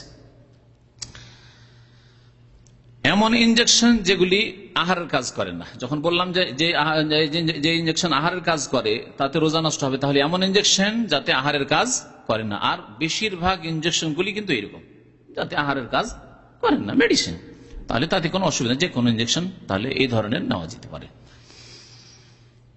কুলি করা, গড়গড়া করা এবং নাকে পানি দেওয়া, জায়েজ না জায়েজ নয়? রোজার অবস্থায় জায়েজ, তবে বেশি বাড়াবাড়ি করবে না, খুব বেশি দেবে না। নবী করিম সাল্লাল্লাহু আলাইহি ওয়াসাল্লাম বলছেন ওয়াবালিগ ফিল ইসতিনশাক ইল্লা আন তাকুনা সায়মা, নাকে পানি দিয়ে টান দেবে খুব বেশি করে, ইল্লা আন তাকুনা সায়মা, তবে রোজাই থাকলে, হ্যাঁ সিয়াম অবস্থায় থাকলে না, বেশি টান দিও না, করে টান দিয়েন না পানি নিয়ে ওযু করার সময়, নাকে পানি দিয়ে টান দিয়েন না, হালকা হালকা দিয়ে আপনি নাক পরিষ্কার করে নেন। রোজার অবস্থায় জায়েজ বেশ এমন কিছু যেগুলি থেকে বেঁচে থাকা সাধারণত সম্ভব নয়। একটা আম কথা বললাম, তাহলে ওর মধ্যে বেশ কিছু জিনিস আসবে, আর নতুন নতুন জিনিস আসতে পারে। দু একটা এর উদাহরণ স্বরূপ, যেমন বিভিন্ন কিতাবাদিতে লেখকরা উল্লেখ করেছেন যে নিজের থুথু গিলে নেওয়া। আমরা কতবার থুথু গিলছি বলেন তো দেখি? না এখনো বুঝতে পারেননি যে আপনি থুথু গিলেন রোজার অবস্থায়? হ্যাঁ, কিছুক্ষণ আপনি মনে করে রাখেন যে কবার থুতু গিললাম এর মধ্যে, বিশেষ করে কথা বললে। এই যে আমি কথা বলছি, থুতু আসতে আছে আর অটোমেটিক যাচ্ছে ভিতরে। হ্যাঁ, আর যারা থুতু গিলে না তারা অবধের মতো রাস্তায় থু থু করে আর হাঁটে। হ্যাঁ, কিছু লোক আছে এরকম খারাপ স্বভাব আছে, ও রাস্তায় দেখবে না পেছন দিকে লোকজন আসবে, ওদেরকে ঘৃণা লাগছে, আমাকে ঘৃণা করছে, অথবা কাউকে কষ্ট হবে আমার দ্বারা, ও না এইদিকে ওইদিকে থুতু ফেলতে থাকে। তাহলে থুথু গিলা এটা কাশপোটার মতো খারাপ নয়, সুতরাং এটা নোংরা জিনিস নয়।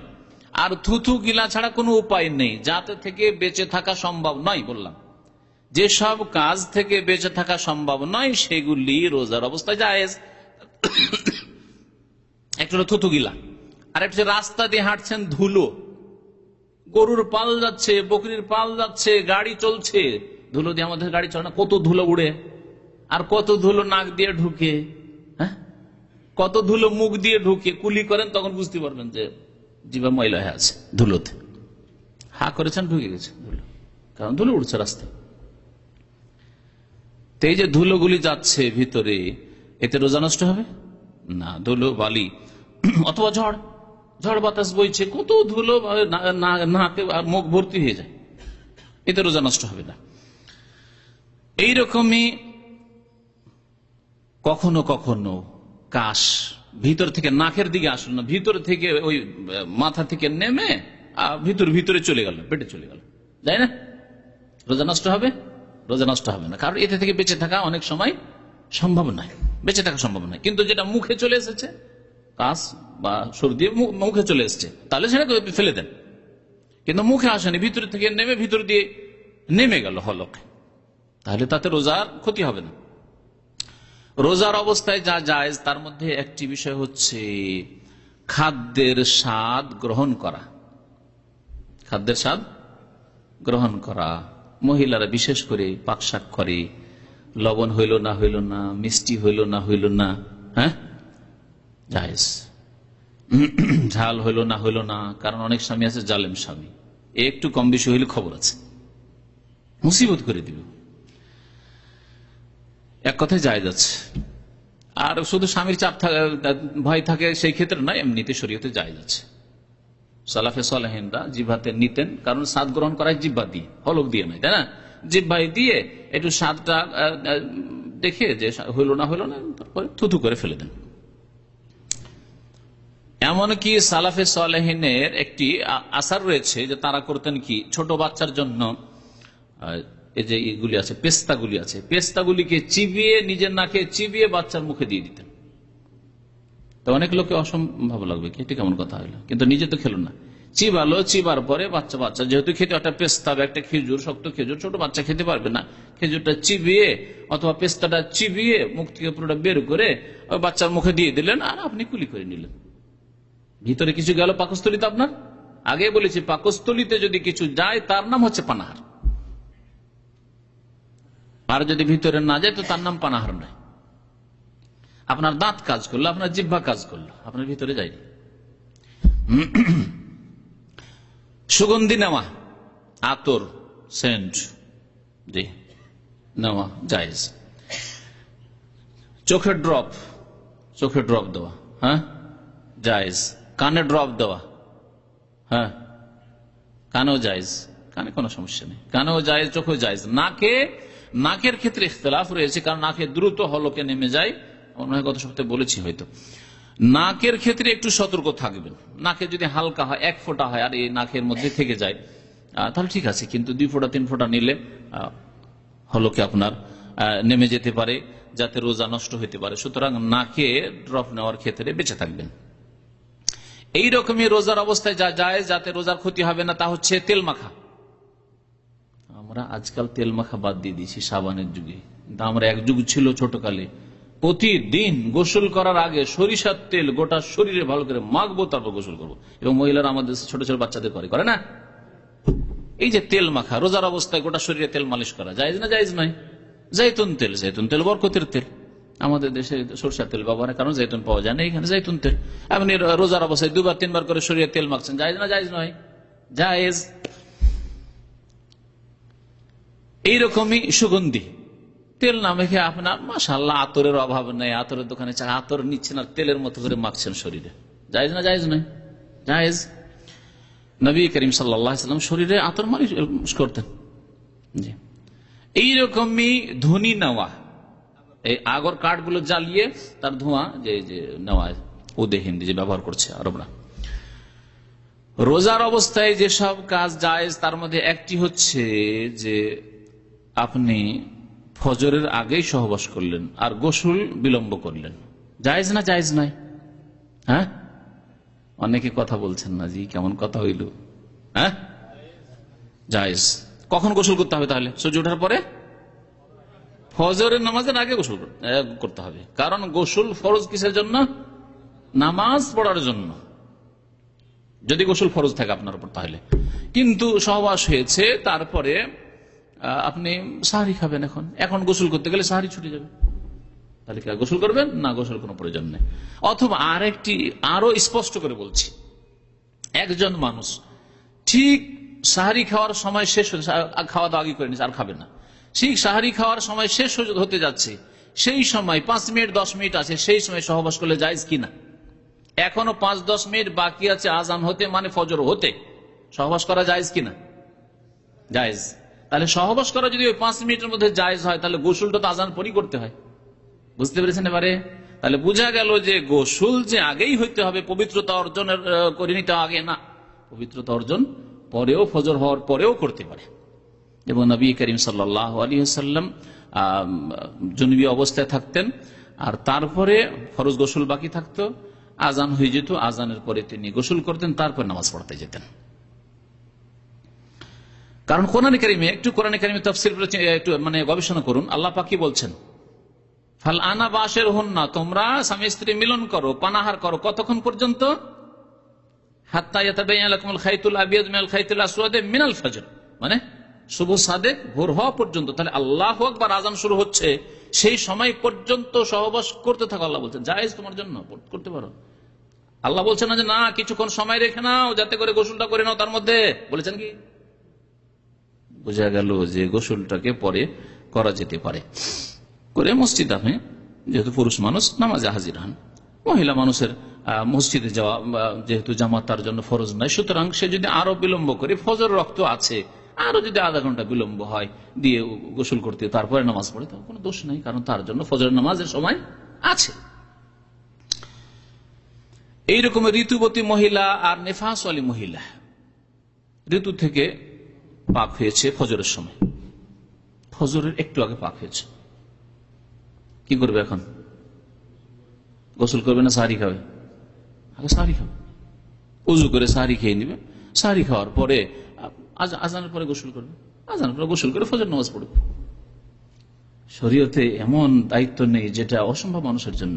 এদিকে খাবার বাদ দিয়ে দিবে, বিনা সাহারিতে রোজা রাখবে, আরো গোসলে যাবে। বিশেষ করে যারা ব্যাচেলর মানুষ এখানে থাকছেন, একটি বাথরুমে 8 জন 10 জন লোক থাকছেন, এইদিকে গোসলখানায় যদি লাইন থাকে তো ওদিকে সাহারি 1 ঘন্টা ছুটে যাবে, এক লোক ঢুকিয়ে আধা ঘন্টা 1 ঘন্টা বসে থাকে বাথরুমের মধ্যে, সাহারি পাবে না। এরকম যদি শরীয়তের বিধান হইতো তাহলে। রোজার অবস্থায় যেগুলি জায়েজ তার মধ্যে একটি হচ্ছে মিসওয়াক করা। জায়েজ শুধু নয়, বরং মুস্তাহাব, এর আগে উল্লেখ করা হয়েছে।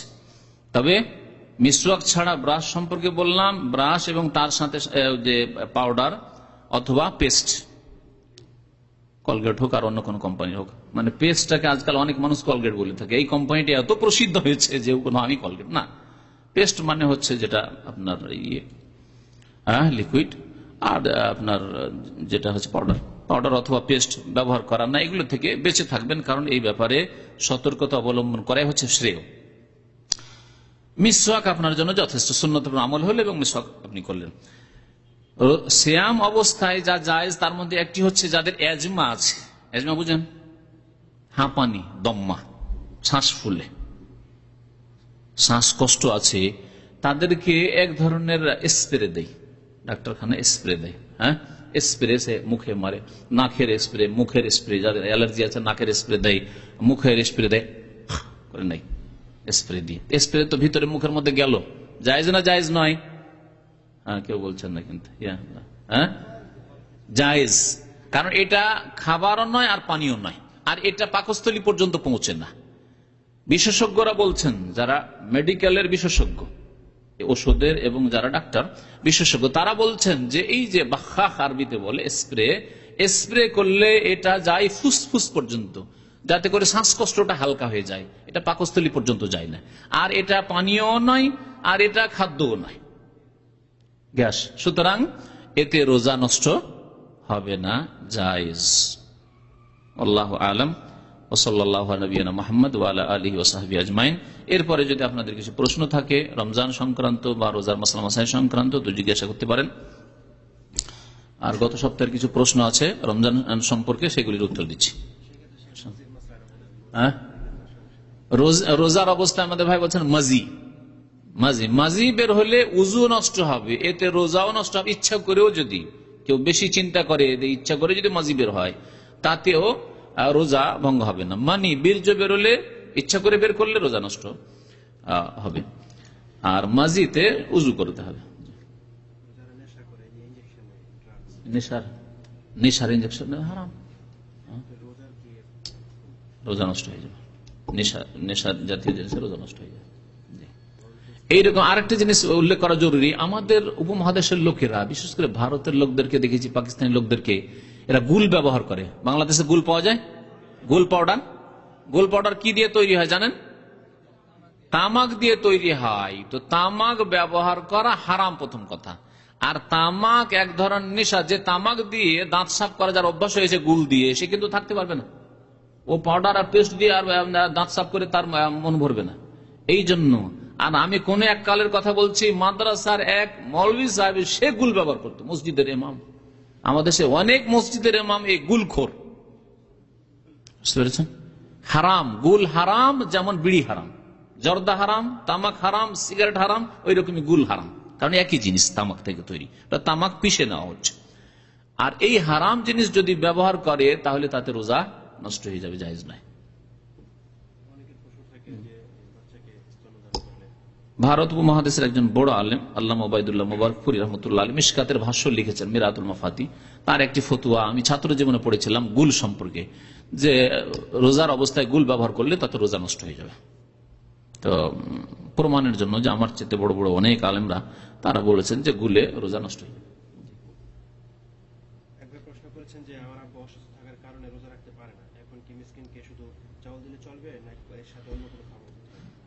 ভাই জিজ্ঞাসা করেছেন যে তার বাবা রোজা রাখতে পারছেন না, কি বার্ধক্যের কারণে বা স্থায়ী অসুস্থ? স্থায়ী যদি অসুস্থ হয়, যদিও হয়তো বৃদ্ধ হয়নি, কিন্তু স্থায়ী অসুস্থ, আর ভালো হওয়ার আশা নেই এই ব্যক্তি। আর আরেক ব্যক্তি যে বৃদ্ধ হয়ে গেছে, খুব বেশি বৃদ্ধ, 80-90 বছর বয়স হয়ে গেছে, আর তার পক্ষে রোজা রাখা সম্ভব নয়, আর বার্ধক্যের পরে সুস্থতা ফিরে আসবেও না। তাহলে এই দুই শ্রেণীর মানুষের জন্য, দাইমি মারিজ স্থায়ী অসুস্থ, আর শাইখুল ফানি খুব বেশি বৃদ্ধ, এই দুই শ্রেণীর মানুষের জন্য হচ্ছে আল্লাহ পাক রব্বুল আলামিন কোরআনে কারীমে এই সূরা বাকারাতে যে আয়াতগুলি রয়েছে রমজান রোজা সংক্রান্ত, তা বলছেন ওই লোকেরা যাদের রোজা রাখতে খুব বেশি কষ্ট হয়, স্থায়ী অসুস্থ অথবা খুব বৃদ্ধ মানুষ, তারা ফিদিয়াতুন তা'আমু মিসকিন, মিসকিনের খানা দিয়ে মুক্ত হয়ে যাবে। এক মিসকিনের খাবার ওলামারা বলেছেন যে আধা সা 1.5 কেজি চাউল দিয়ে দেন, খাদ্যদ্রব্য আপনার জন্য যথেষ্ট। ওর সাথে অতিরিক্ত দেওয়া জরুরি নাই, কারণ এটি যথেষ্ট। তবে যদি আপনি সচ্ছল ব্যক্তি হন আর ওর সাথে কিছু আরো দিয়ে দেন, কারণ একজন মানুষ 1.5 কেজি চাউল খাবে না, খুব বেশি খেলে কত খাবে আপনার 750 গ্রাম খাবে, 800 গ্রাম খাবে, আর বাকিটা তো থাকছে, বাকিটা তার শাকসবজি খাওয়ার জন্যই দেওয়া হচ্ছে, এই জন্য 1.5 কেজি করা হয়েছে।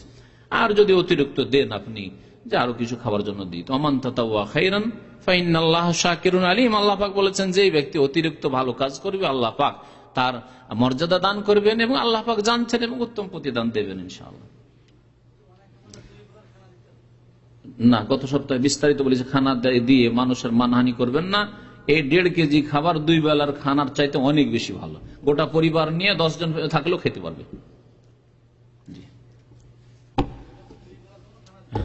জাহেল লোকের কথা, জাহেল লোকদের কথা, মূর্খ লোকদের কথা, যে 2 বেলা খানা দিতে হবে আর ওই লোকটাকে বিদ্যুৎ করে বাড়িতে ডেকে খেতে হবে, আর ও ডাল এখানে মাছ ভাত খেয়ে যাবে, আর ছেলে মেয়েরা ডাল ভাত খেতে পারে না বাড়িতে। না, ছেলে মেয়ে নিয়ে সসম্মানে বাড়িতে খাবে, ও চাউল দিয়ে দেবে। মাদ্রাসা ছাত্রকে মাদ্রাসাতে দিয়ে চলে আসেন, চাউল দিয়ে চলে আসেন, ও সসম্মানে খাবে। আপনার বাড়িতে এসে ধর্ণা দিবে কেন? এই তরিকাটা বাদ দিতে হবে, বিদাতি তরিকাগুলি বাদ দিতে হবে আমাদের।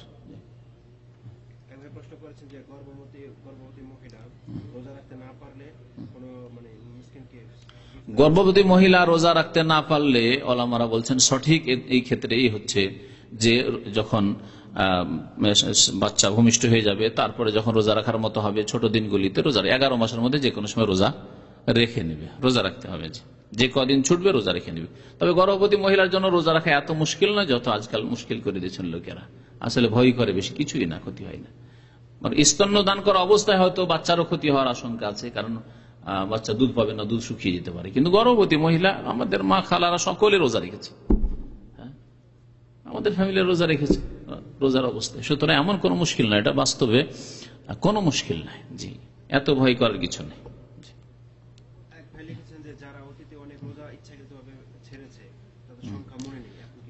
যেসব ভাইয়েরা অনেক রোজা ছেড়েছে, সংখ্যা মনে নাই, তওবা করবে, খালেস অন্তর থেকে তওবা করবে যে আল্লাহ আর কোনোদিন এরকম গুনাহ করব না। কিন্তু যদি সংখ্যা জানা থাকে তাহলে সেই সংখ্যা রোজা রাখবে। 11 মাসের মধ্যে যদি গত রমজানের থাকে, গত রমজান তো রমজান চলে এসছে, চলবে না।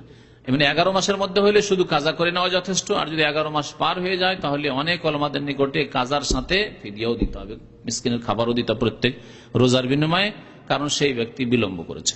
যাই হোক, সংখ্যা না জানা থাকলে আল্লাহ পাক এর কাছে খালেস অন্তরে তওবা করে আল্লাহ মাফ করবেন ইনশাআল্লাহ। বেশি বেশি নফল রোজা করে ঘাটতি পূরণ করুন, আরেকটা তরিকা। কারণ নফল দিয়ে কাল কিয়ামতে নফল রোজা দিয়ে ফরজ রোজার ঘাটতি পূরণ করা হবে, আর নফল নামাজ দিয়ে, সুন্নত নামাজ দিয়ে ফরজ নামাজের ঘাটতি পূরণ করা হবে, যেমন হাদিস আছে।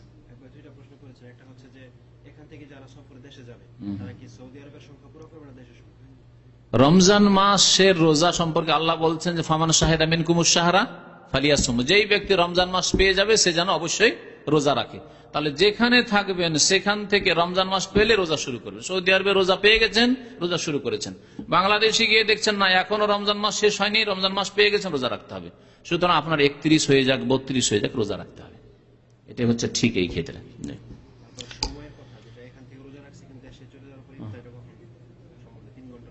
হ্যাঁ হ্যাঁ, 3 ঘন্টার ব্যবধান হোক, রোজা রাখতে হবে। 3 ঘন্টা রাখা এমন কোনো মুশকিল নাই। 3 ঘন্টা বেশি হচ্ছে, মানে রোজার দিন। প্রথম কথা, সফরে আপনি জার্নি অবস্থায় আছেন, রোজা ছাড়া জায়েজ ছিল। তো যদি আপনার দেখা যায় যে না, আরো 3 ঘন্টা অতিরিক্ত, বাংলাদেশে গিয়ে যখন নামবো ইফতার করতে, আমার 3 ঘন্টা 14 ঘন্টার জায়গায় 17 ঘন্টা হয়ে যাবে, আমার জন্য বেশি মুশকিল হবে। তাহলে মুসাফিরের জন্য আল্লাহ জায়েজ রেখেছে, আগেই ছেড়ে দেন। কিন্তু আগে ছাড়লেন না, আর ঢাকায় নেমে আপনি বাড়ি পৌঁছে গিয়ে ছাড়বেন, এটা চলবে না। বুঝতে পেরেছেন মশলা? সফর অবস্থায় ছেড়ে দেন যখন জায়েজ ছিল, কিন্তু আপনি বাড়িতে মুকিম হয়ে গিয়ে আর ছাড়া যাবে না,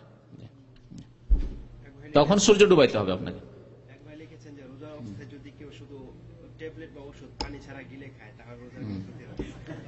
বলেছি যে পানাহার মানে কি? পানাহার মানে হচ্ছে পাকস্থলিতে যা পৌঁছেছে। আমি শুরুতে বলেছি, আলোচনাতে চলে এসছে। আলোচনায় যে মন দিয়ে শুনেন না, একটু মন লাগে, তাহলে আলোচনায় সব কথা চলে আসে। পানাহার তো ওটা আহার না, এটা ওষুধটা।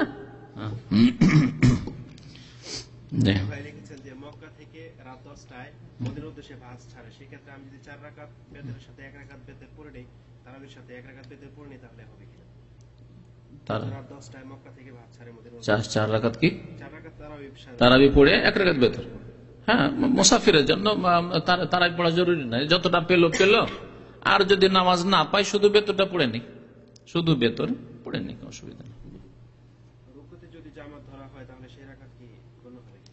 রুকু পেলে রাকাত হবে কিনা এই ব্যাপারে দুইটি খুব প্রসিদ্ধ মত রয়েছে ইখতিলাফ উলামাদের। কিন্তু এই ক্ষেত্রে যেহেতু দলিল আছে যে রুকু পেলে বাইরের লোক বাইরে থেকে এসে রুকু পেলে রাকাত হয়ে যাবে, সুতরাং বাইরে থেকে যে ব্যক্তি চেষ্টা করে আসছে যে আমি মসজিদে গিয়ে জামাত ধরবো, আর রুকু পেল, দৌড় দিয়ে নয়, নর্মাল গতিতে হেঁটে আসুক, আর আসার পরে ধীর স্থিরতার সাথে ইতমিনানের সাথে এসে যদি রুকু পেয়ে যায় তো ইনশাআল্লাহ রাকাত হয়ে যাবে। জি। তবে যারা শুরু থেকে আছে, শুরু থেকে মসজিদে আছে এবং নামাজ শুরু থেকে পাবে এইরকম, তারা শুধু রুকু ধরলে রাকাত হবে না। যেমন এখানে কিছু পোলাপানদের দেখা যায় কি করে, তারা বিশেষ করে তারাবিতে বসে আছে খেলা করছে, পিছন দিকে কথা বলছে বন্ধু বান্ধবের সাথে, যেমন রুকুতে গেল দৌড় দিকে রুকুতে লেগে গেল, নামাজ হবে না। কারণ এই ব্যক্তি সূরা ফাতিহা পেতে সক্ষম ছিল, হ্যাঁ, এই ব্যক্তি কিয়াম পেতে, তাকবীর তাহরিমা পেতে সক্ষম ছিল, সবগুলি ছেড়েছে ইচ্ছা করে, সুতরাং নামাজ ওই রাকাত হবে না তার। আমি 4টা বাজার 5 মিনিট আগে সাহারি খেয়েছি, রোজা হবে কি? আজকে 4টা বাজার 5 মিনিট আগে, আজকে শেষ সময় ছিল 48 অথবা 49 ছিল, হ্যাঁ, 3:49 সাহারি ছিল, এখন 4টা বাজতে 5 মিনিট আগে। না, এরকম সাহারি খাওয়া জায়েজ নয়, আগামীতে এরকম করবেন না। আর রোজা হবে কিনা আল্লাহ পাক জানে, সুতরাং সতর্কতামূলক একটা রোজা কাজা করে নেবেন। কারণ এত পরে, বিশেষ করে এইখানে বিষয়টি স্পষ্ট, ঠিক সময় আজান হচ্ছে, যেখানে হয়তো সন্দিহান আপনি টাইম নিয়ে, সেখানে 5 মিনিট এদিক ওদিক হয়ে গেলে টাইম টেবিলও ঠিক নেই, আপনি হয়তো পূর্ব দিক দেখছেন, দেখে আপনি মানে সিদ্ধান্ত নিতে পারছেন না, মেঘলা আকাশ, সেই ক্ষেত্রে অনেকটাই হয়তো ছাড় আছে। কিন্তু এখানে স্পষ্ট আজান হচ্ছে, আজান হয়ে গেছে, তখন আজান শেষ হয়ে গেছে, হ্যাঁ, 3:55-তে মানে 4টা বাজতে 5 মিনিট, তখন আজান শেষ হয়ে গেছে, আজান শেষ হয়ে গেছে। 4টাতে প্রায় নামাজ শুরু হয়ে যাচ্ছে অনেক মসজিদে, সুতরাং জি, সুতরাং জায়েজ নাই, যে না।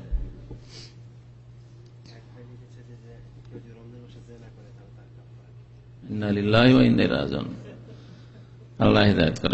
একবার জিজ্ঞেস করছে রমজান মাসে কেউ জিনা করে, রমজান মাসের দিনে আল্লাহ পাক সহবাস জায়েজ করছেন না, তো জেনা আল্লাহ পাক বলছেন ইন্নাহু কানা ফাহিশাতাম ওয়া মাকতাম ওয়া সাআ সাবিলা, বড়ই নোংরামি কাজ, ঘৃণিত কাজ, ওয়া মাকতান আল্লাহর গজবের কারণ, মানে আল্লাহ পাকের গজবের কারণ, ওয়া সাআ সাবিলা বড়ই জঘন্য রাস্তা।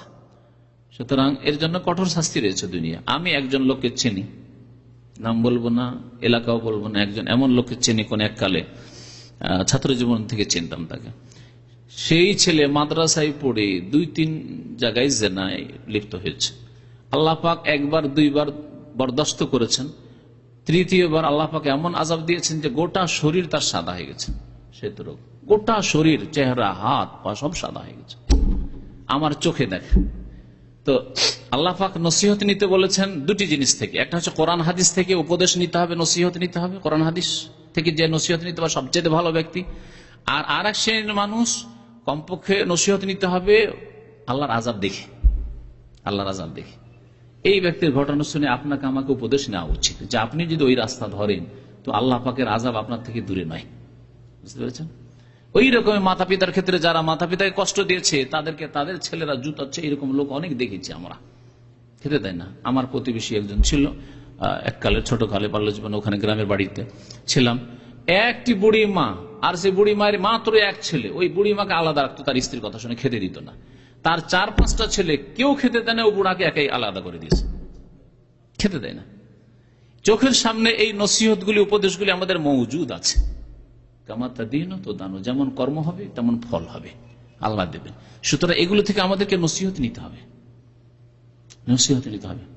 আজকে যদি পাকিস্তানে বন্যা এসে থাকে তাহলে কালকে আমাদের বাড়ি ঘরে আসবে না এমন কথা নয়, আমাদেরকে নসিহত নিতে হবে, শিক্ষা নিতে হবে। আজ গত 2-4 বছর আগে যদি সুনামি হয়ে থাকে তো আমাদের দেশে সুনামি হবে না এমন কথা নাই।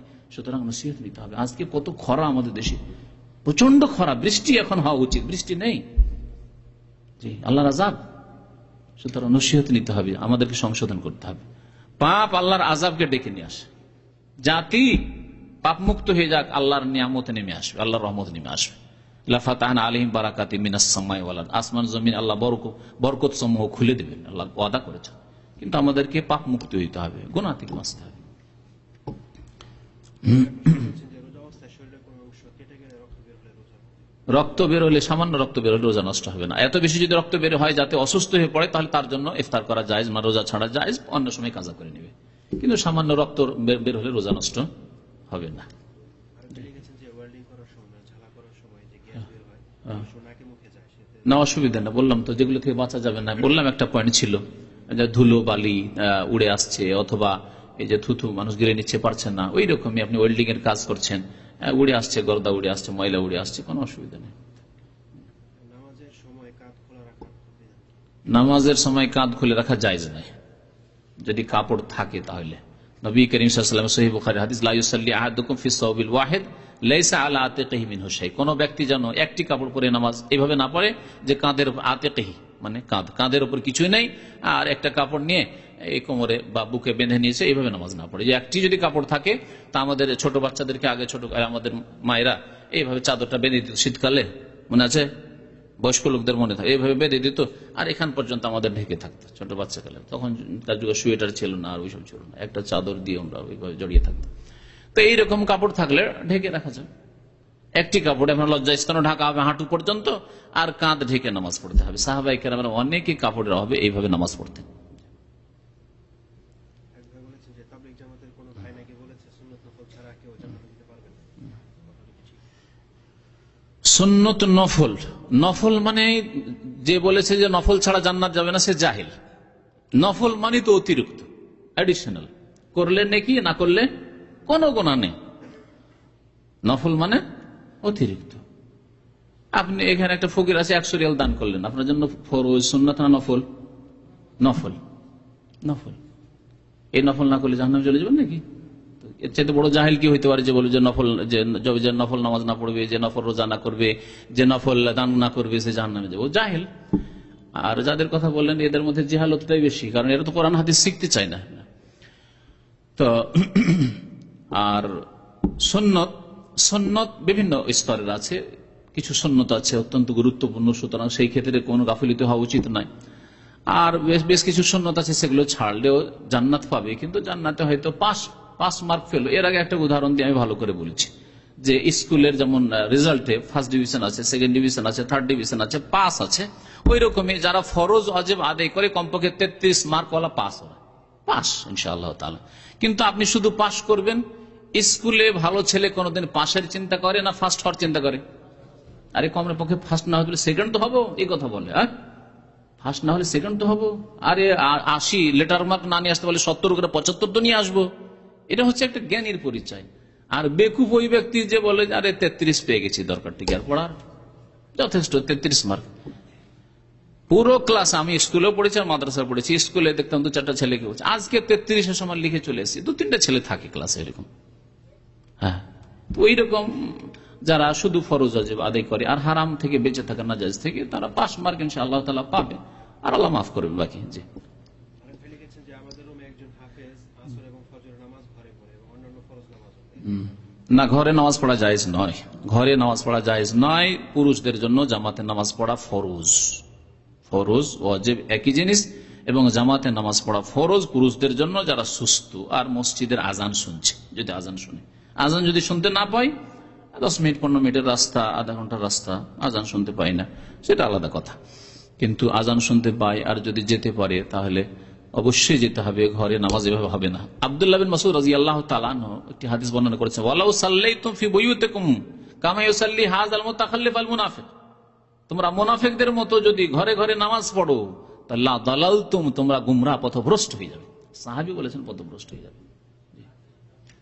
তো আল্লাহর রাস্তে আল্লাহ হিদায়াত করুক এইসব লোকদেরকে, যারা হয়তো মাদ্রাসার কিছু শিক্ষাও নিয়েছে, এরা কিন্তু কলঙ্ক। মাদ্রাসা শিক্ষা নিয়েছে আর তারা জামাতে নামাজ পড়ে না, হাফেজ হয়েছে, কারি হয়েছে, আর তাদের দাঁড়িয়ে নেই। আশ্চর্য গেলাম, কালকে একজন ফাজিল পাস, তামিরুল মিল্লাতের ফাজিল পাস, তামিরুল মিল্লাত নাম শুনেছেন ঢাকায়?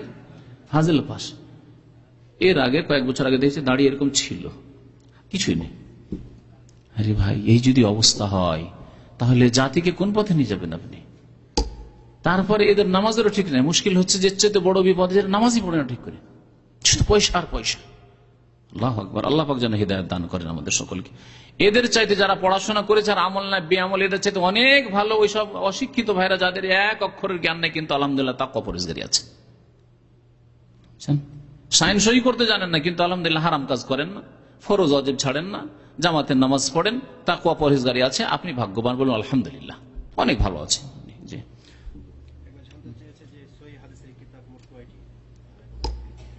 সহিহ হাদিস মানে সবগুলো হাদিস সহিহ, এইরকম কিতাব সহিহ বুখারী এবং সহিহ মুসলিম, কোরআনে কারীমের পরে। আর বাকি অন্যান্য যে কিতাবগুলি রয়েছে, আবু দাউদ, তিরমিজি, নাসাঈ, ইবনে মাজাহ, এগুলিতে অধিকাংশ সহিহ হাদিস আছে, অল্প কিছু যঈফ হাদিস রয়েছে, দুর্বল হাদিস রয়েছে। আর বাকি এমনি সহিহ হাদিস ছড়িয়ে ছিটিয়ে বহু হাদিসের কিতাবে রয়েছে, তাতে যঈফ, জাল হাদিসের সাথে সাথে সহিহ হাদিসও আছে, যেগুলি ভালো আলেমের সহযোগিতা নিয়ে আপনাকে জানতে হবে। নিজে থেকে আপনি জানতে পারবেন না যে কোনটা সহিহ এবং কোনটা যঈফ, কারণ এইসব জানার জন্য আরবি ভাষা জানা জরুরি, আরবি ভাষায় যে কিতাবগুলি লেখা আছে সেগুলি জানা জরুরি। আপনাদের জন্য এতটা যথেষ্ট যে ভালো কোনো আলেমের পরামর্শ নিয়ে দ্বীনি মাসলা মাসাইল তাদের কাছ থেকে নেবেন এবং সেইভাবে আপনি জীবন যাপন করবেন। আল্লাহ যেন তার তৌফিক দান করেন। সুবহান রাব্বিকা রাব্বিল ইজ্জাতি আম্মা ইয়াসিফুন ওয়া সালামুন আলাল মুরসালিন আলহামদুলিল্লাহ। কাজের কারণে কাজ ছেড়ে দিয়ে নামাজ পড়েন, আগে কাজ না আগে নামাজ? আগে নামাজ পড়েন। তবে যদি কাজ অনুমতি না দেয়, যে না একটু বিলম্ব করে, যেমন সিকিউরিটির দায়িত্ব আছেন, সিকিউরিটি যারা পুলিশ পাহারা দিচ্ছে অথবা মসজিদে হারামে পাহারা দিচ্ছে না পুলিশরা, ওই সময় ওরাও যদি নামাজ পড়ে তো কোনো শত্রুতা করতে পারে, ক্ষতি করতে পারে। সেই জন্য জুমা মসজিদে, জামে মসজিদে নামাজ হচ্ছে, ওই সময় কিছু সিকিউরিটি পাহারা, সিআইডি ডিপার্টমেন্টের লোক অথবা যারা পুলিশ, ট্রাফিক, মরুর, এই যে পুলিশগুলি আছে 999 এদের ঘোরাফেরা করা জরুরি, ওদের ডিউটিতে আছে, তাহলে ওরা পরে নামাজ পড়বে, ওদের জন্য জায়েজ। কিন্তু আমার কিছু সাংসারিক কাজ আছে অথবা আমার ডিউটির কাজ আছে, না আমার কম্পিউটারে বেশ কিছু কাজ আছে, কাজটা আগে করে নি পরে নামাজ পড়ে, না জায়েজ নাই, কারণ এটা আমি পরেও করতে পারবো, এটা আমি নামাজ পড়ে এসে করতে পারবো, তাদের জন্য জায়েজ নাই।